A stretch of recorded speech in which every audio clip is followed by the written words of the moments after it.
Isso aconteceu ontem e ainda estou bastante abalada. Para um pouco de contexto, sou uma mulher de 25 anos e tanto eu quanto meu namorado temos empregos em que podemos trabalhar em casa e no escritório. Eu estava extremamente cansada ontem de manhã, então decidi trabalhar em casa enquanto meu namorado ia para o escritório. Então, passei o dia sozinha, apenas com meu cachorro e meu gato em casa comigo. O dia transcorreu normalmente, como qualquer outro dia de trabalho em casa que já tive, até cerca de 13h30. Foi aí que as coisas tomaram um rumo. Eu estava entrando em uma reunião de trabalho quando a campainha tocou. Temos um daqueles campainhas ring com uma câmera e ele notifica o telefone do meu namorado quando alguém está na porta. Eu mandei uma mensagem para meu namorado e perguntei se ele poderia verificar quem era, e ele disse que era um homem mais velho que parecia meio suspeito e não atendeu a porta. Então, ignorei a porta e voltei para minha reunião. 20 minutos depois, terminei minha reunião e decidi verificar meu telefone. Sempre mantenho meu telefone no modo não perturbe-o enquanto estou trabalhando e, assim que chequei, notei todas as chamadas e mensagens que perdi do meu namorado. Entrei em pânico e imediatamente o liguei de volta freneticamente me perguntando por que não tinha respondido. Eu disse a ele que estava em uma reunião de trabalho e ele me disse para olhar pela janela, pois o homem não tinha saído da nossa propriedade ainda.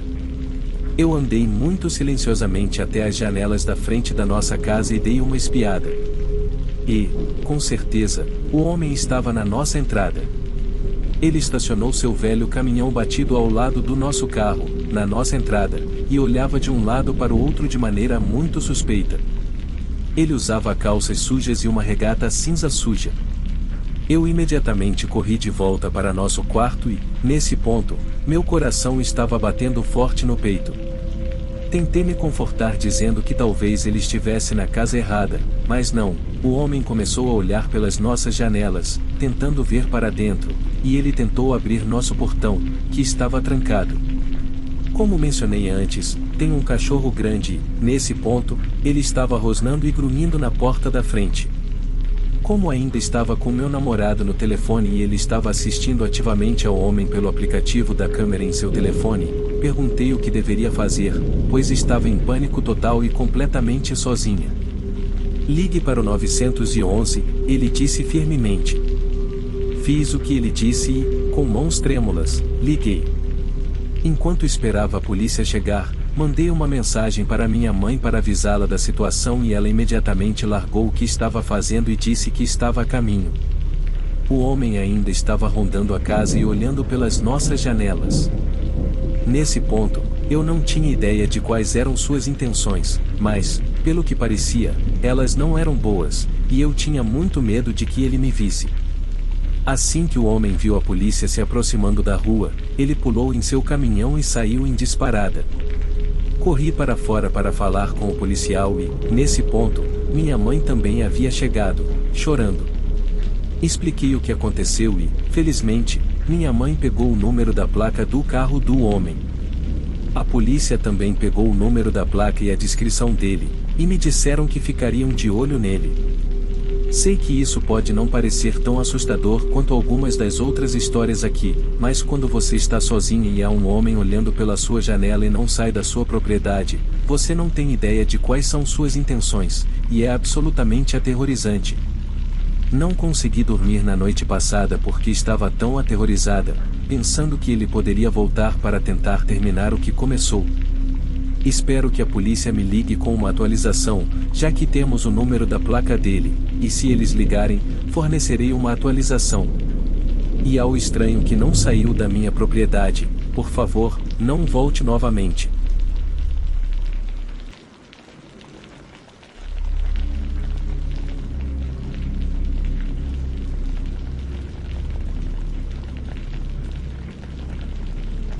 Há muito tempo, durante a pré-internet, trabalhei em uma pizzaria local. Eu tinha apenas 17 anos na época. Era uma operação agradável, a equipe e a gerência se davam bem. Tente dizer isso com um rosto sério. Naquela época, uma das nossas garçonetes era uma jovem adorável, bem, vamos chamá-la de Britney. Ela era muito livre espiritualmente. Não tinha carro e vinha para o trabalho a pé, e depois recebia caronas de outros colegas para voltar para casa após o expediente. Ela geralmente trabalhava no turno da noite e fechava por volta das 22 horas, saindo normalmente por volta das 23 horas após a limpeza. Frequentemente, eu a levava para casa nas noites em que não ia de bicicleta para o trabalho. Às vezes, ela até pegava carona se ninguém pudesse levá-la. Ela era bem destemida, mas sempre carregava spray de pimenta e uma pequena faca na bolsa, só por precaução. Em uma sexta-feira movimentada, terminamos a limpeza após o expediente por volta da meia-noite. Fomos os únicos que restaram no final, além da proprietária, que estava no escritório contando o dinheiro e catalogando as vendas. Lembre-se de que isso foi antes dos computadores, então isso tinha que ser feito com uma máquina de calcular e lápis. Eu tinha ido de bicicleta naquele dia, pois estava muito bom lá fora pela primeira vez em semanas. A proprietária disse que daria uma carona para Britney se ela esperasse até a contabilidade estar pronta.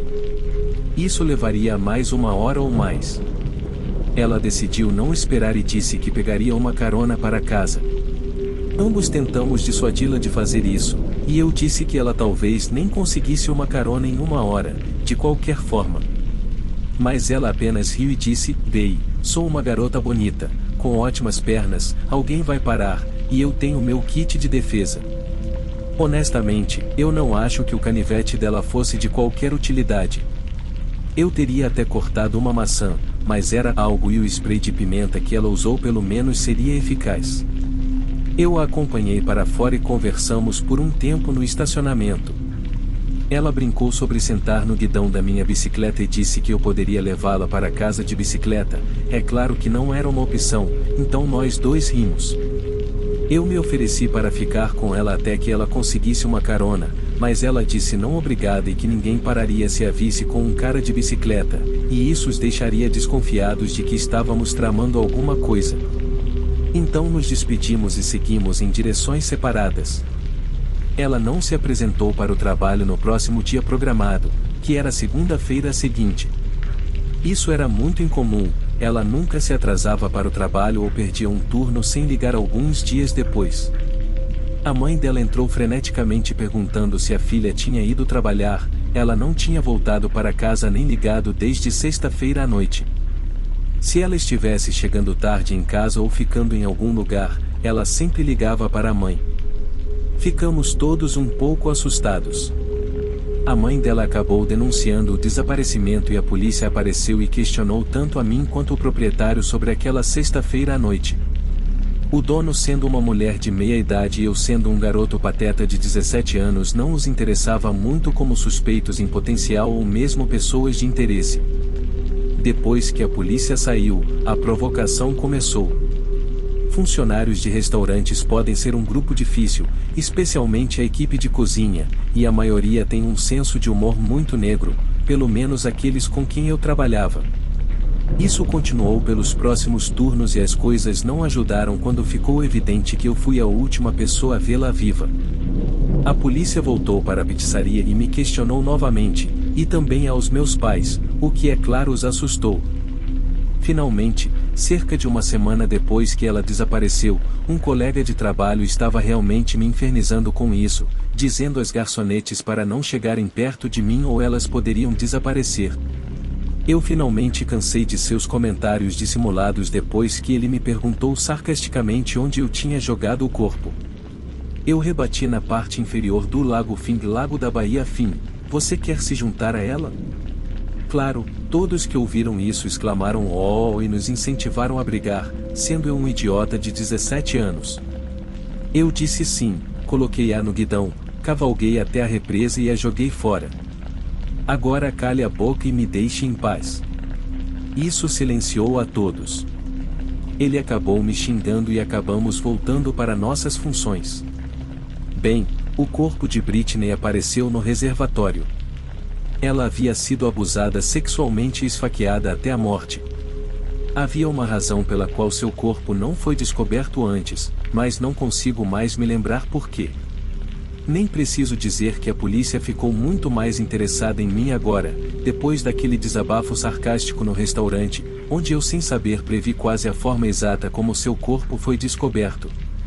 Eles mandaram meus pais me levarem para a delegacia e fui interrogado novamente sem a presença de um advogado. Naquela época, a menos que uma prisão fosse iminente, um menor poderia ser questionado sem um advogado, desde que um dos pais estivesse presente. Como a represa ficava a uns 20 quilômetros do restaurante, fui eliminado como suspeito. Eles prenderam um suspeito pouco tempo depois, era um homem que eles suspeitavam de um incidente semelhante no ano anterior. Ele confessou os 2 assassinatos em troca de prisão perpétua. Obviamente, não havia nenhuma conexão entre ele e eu, mas ainda me senti péssimo quando fui ao memorial de Britney. Eu apenas sentei no fundo quieto. A essa altura, a notícia sobre a minha piada mórbida que acabou se tornando realidade havia se espalhado. Eu não comparecia ao serviço fúnebre, não queria aborrecer a família dela. Alguns anos depois, consegui um emprego em um posto de gasolina e tive o azar de vender a um incendiário o combustível que ele usou para colocar fogo em sua própria casa, mas isso é história para outra hora.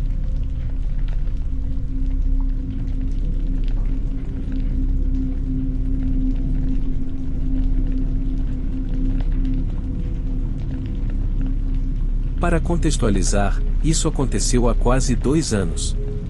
Eu tinha 26 anos na época. Estava em Washington, meio que de férias, visitando minha então noiva. Vamos chamá-la de Sarah para esta história. Era para uma formatura que ela estava tendo após o treinamento básico. Era um grande evento para a família dela, e ela me pediu para estar lá. Então, eu disse por que não e reservei um voo. Eu chegaria uma semana antes do restante da família dela para que nós 2 pudéssemos passar um tempo juntos antes dela ficar ocupada com toda a família para a ocasião.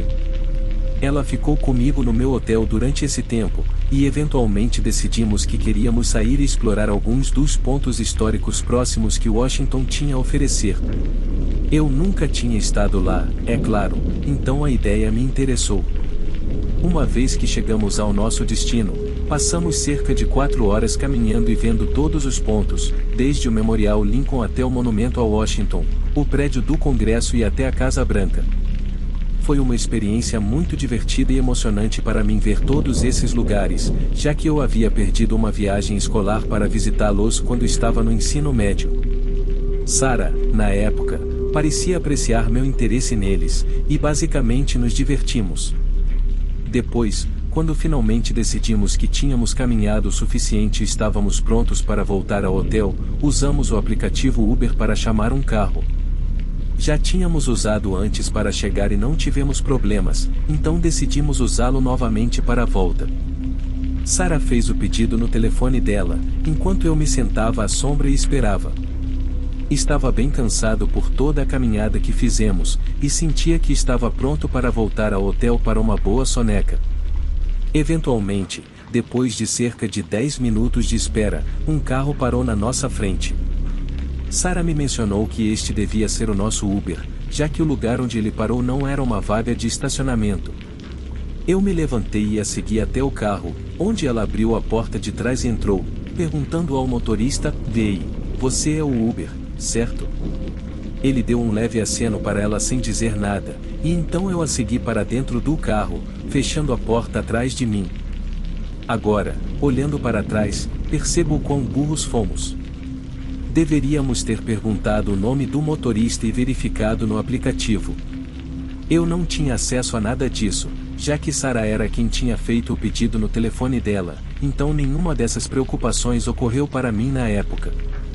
Enquanto estávamos sentados no banco de trás do carro, que era uma van cinza, o motorista não disse uma palavra. Eu achei isso um pouco estranho, já que qualquer outro motorista do Uber pelo qual tínhamos passado pelo menos me cumprimentaria uma vez e confirmaria meu nome e o endereço para onde eu deveria ser levado. Mas esse cara, nada. O veículo começou a se mover sem que o motorista nos reconhecesse além daquele breve aceno que ele deu para Sarah. Eu percebi o quão estranho isso era, mas estava cansado e não queria realmente tentar conversar com o homem. Deitei minha cabeça para trás e fechei os olhos. Então, senti um toque no meu braço vindo de Sarah. Depois do que parecia apenas 5 minutos na viagem, abri os olhos e olhei para ela. Ela não me falou nada, mas pude ver a expressão de preocupação em seu rosto, e isso me fez pensar no que exatamente a preocupava. Então, ela apontou para o telefone, que mostrava a rota que o Uber faria para nos levar de volta ao hotel. Não demorou muito para eu perceber que estávamos indo na direção oposta.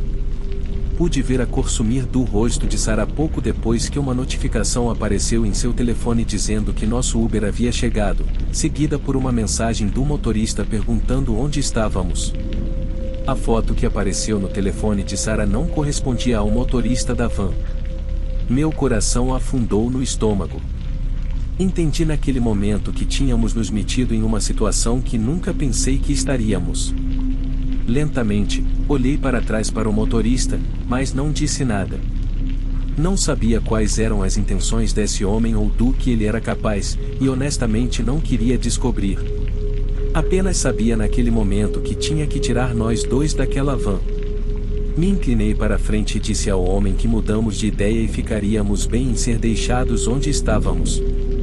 Isso foi uma tentativa de sair da situação sem alarmar o homem de que sabíamos. Ele me olhou pelo retrovisor, no primeiro reconhecimento real de mim desde que entramos no veículo. Peguei o olhar dele enquanto ele me encarava sem dizer uma única palavra, em um momento que pareceu uma eternidade, mas provavelmente foram apenas cerca de 10 segundos. Ele não parou a van, e não disse nada em resposta a mim, apenas continuou dirigindo como se nada tivesse sido dito. Minha paciência acabou, e eu sabia que qualquer coisa que esse homem tivesse planejado para nós não era boa. Então, fiz a única coisa que consegui pensar naquele momento e peguei o meu bolso, tirando o canivete que sempre carregava comigo. Abri a lâmina e, sem perder mais um segundo, disse ao motorista que sabíamos que ele não era o Uber. Não sabia qual era o plano dele ali, mas eu tinha uma faca, e se ele não parasse agora, eu iria enfiá-la bem na sua têmpora. Os olhos do motorista rapidamente olharam para mim novamente no retrovisor, e eu sabia que ele podia me ver segurando a faca na minha mão. Então, ele rapidamente parou a van, e ouvi as portas destravarem. Sarah e eu não perdemos tempo em sair o mais rápido que pudemos. No momento em que estávamos fora, o homem acelerou. Rapidamente, tiramos um momento para nos recompor, já que Sarah estava tendo um ataque de pânico e eu ainda estava tentando entender o que diabos acabará de acontecer. Sarah rapidamente pegou o telefone e respondeu ao nosso motorista real do Uber, informando nossa localização e perguntando se ele se importaria de nos buscar.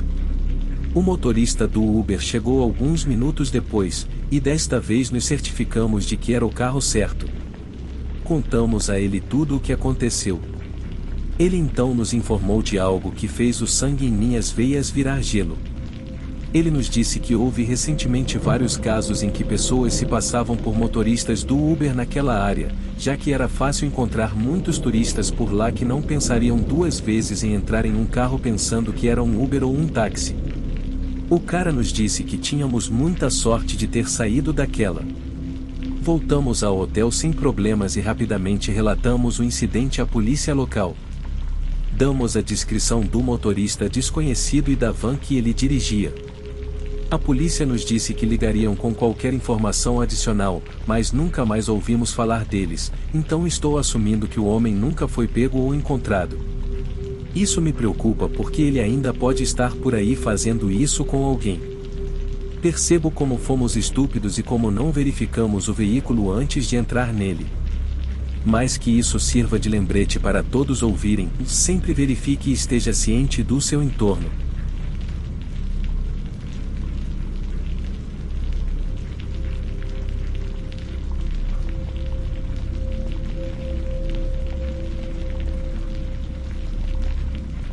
Eu moro em um bairro tranquilo. Uma coisa que gosto de fazer é sair para passear sempre que tenho a chance. Normalmente, desço até o final da minha rua e ou ando por uma rua próxima ou atravesso um parque local. Eu saio muito à noite porque trabalho durante o dia e, quando chego em casa, estou sempre com fome e cansado demais para sair para passear imediatamente. Andar à noite nunca me incomodou, embora possa parecer um pouco assustador às vezes. Mas o bairro em que moro sempre me pareceu muito seguro. Não há muitas casas na rua e raramente passam carros. Também não há ruas movimentadas na área imediata. Muitas pessoas passeiam com seus cachorros durante o dia, mas à noite, geralmente sou só eu. Conheço a maioria dos meus vizinhos, até mesmo algumas pessoas das ruas próximas. Todos são sempre muito simpáticos. Esta história aconteceu provavelmente há 1 mês ou 2. Depois de chegar em casa do trabalho, comi algo e relaxei um pouco, então tive vontade de sair para passear. Eu não sairia para passear todos os dias, mas provavelmente umas 3 ou 4 noites por semana, em média, dependendo do tempo. Saí de casa para começar a caminhar naquela noite, deviam ser por volta das 8 horas. Caminhei até o fim da minha rua, que faz uma curva, e ia seguir por outra rua e pelo parque próximo. Quando cheguei ao fim da minha rua e estava prestes a virar em outra, vi um homem caminhando. Ele estava entrando na minha rua, e eu só olhei para esse homem por cerca de 2 ou 3 segundos. Ele não estava me olhando, mas não o reconheci. Ele parecia estar começando a caminhar pela minha rua e eu fiquei pensando quem ele era e o que estava fazendo. Era realmente incomum alguém caminhar pela rua naquele horário, mas, então novamente, era o que eu estava fazendo. O que era mais incomum é que não o reconheci como morador da área. Então, por que ele estaria caminhando pela minha rua? O homem usava um boné de beisebol e um moletom. Ele nem me olhou e eu já estava indo na direção oposta quando ele apareceu, então decidi continuar caminhando. Cheguei ao parque vários minutos depois e ia passear por lá por um tempo. Era geralmente bem interessante caminhar por ali. Acabei andando pelo parque por cerca de 30 minutos. Estava silencioso e eu fui o único lá o tempo todo. Os únicos sons que ouvi foram esquilos correndo pelo parque e ocasionalmente grilos ao longe. Depois disso, voltei para minha rua. Caminhei de volta para casa e levei talvez uns 15 minutos no total para voltar do parque até minha casa. Mas, quando estava na minha rua, me aproximando da minha casa, ouvi algo. Eu estava talvez a 12 metros de distância da minha entrada de carros e podia ver o quintal da frente. O som vinha do meu quintal da frente e parecia que talvez um animal estivesse correndo pelo meu quintal. Ouvi um arbusto se mexendo perto da frente da minha casa. Não era muito alto, mas ouvi por causa do quanto estava silencioso lá fora. Quando olhei na direção do som, a princípio, não vi nada. Havia várias árvores e arbustos espalhados no meu quintal da frente. Parei de caminhar e fiquei olhando para onde estava o barulho. O ruído parecia de um animal maior, mas não vi nada. Dando alguns passos para frente para ver melhor, finalmente vi alguma coisa, embora estivesse escuro. Parecia ser um homem, meio que se escondendo atrás do meu arbusto. Notei que parecia o mesmo homem que vi caminhando pela minha rua mais cedo. Agora, isso era um pouco estranho. Estava meio preocupado. Por que algum cara estaria se escondendo no meu quintal da frente? Dei alguns passos lentos em direção à minha entrada de carros. Não sabia o que faria. Poderia tentar caminhar até a porta da frente e entrar em casa ou não. Estava realmente preocupado com o que o homem estava tentando fazer. Decidi rapidamente que não iria até a porta da frente. Continuei caminhando pela minha rua. Quando saí do campo de visão do homem, decidi que precisava entrar em casa. Não poderia apenas ficar andando por aí a noite toda. Decidi que tentaria entrar e continuei caminhando mais pela minha rua. Então, entrei no quintal de um dos meus vizinhos, algumas casas abaixo da minha. Passei pela casa deles e entrei no quintal deles. Havia uma área arborizada que cobria a distância de alguns de nossos quintais, incluindo o meu. Cheguei à floresta no quintal do meu vizinho e entrei nela o mais silenciosamente possível. Continuei na direção do meu quintal. A floresta não era muito densa, então consegui andar por ela facilmente sem fazer muito barulho. Estava muito escuro, mas eu sabia que estava indo na direção certa. Levei cerca de 5 minutos, mas eventualmente cheguei ao meu quintal. Fui até a beira da floresta. Minha casa estava a menos de 100 metros de distância. Peguei minhas chaves e comecei a correr até a porta dos fundos. Conseguiria destrancá-la e entrar, espero, sem que o homem soubesse. Estava bastante certo de que ele ainda estava no meu quintal da frente. Mas o erro que cometi foi correr. Queria chegar lá rapidamente, mas, olhando para trás, deveria ter caminhado devagar e silenciosamente pelo meu quintal. Correr definitivamente fez muito mais barulho. Quando estava um pouco mais que pela metade do caminho, ouvi um barulho vindo da frente da minha casa. Consegui ouvir que alguém agora estava andando por lá e se aproximando de onde eu estava. Continuei correndo e finalmente cheguei à porta dos fundos. Ainda precisava destrancá-la. Enquanto estava parado na porta dos fundos e lutava para colocar a chave, olhei para o lado e vi o mesmo homem andando pela lateral da minha casa. Quando ele me viu, mudou de caminhar para correr. Consegui destrancar a porta e abri, então a fechei rapidamente assim que entrei e a tranquei. Cerca de 1 segundo ou 2 depois que a porta foi trancada, o homem chegou até ela e tentou abri-la. Olhei pela janela e, depois que ele percebeu que a porta estava trancada, virou-se e fugiu. Fui até a frente da minha casa e olhei para fora para ter certeza de que o homem estava indo embora. Certamente, ele correu de volta pela minha entrada de carros e para a rua. Depois disso, ele saiu de vista. Decidi que ligaria para a polícia, mesmo que ele tivesse ido embora. Não achava que muito poderia ser feito, mas fiquei feliz por ter relatado o incidente. Não vi o cara desde então. Toda a situação foi realmente surpreendente para mim, porque nunca pensei que algo assim aconteceria no meu bairro. Ainda saio para passear, mas sou muito mais cuidadoso agora.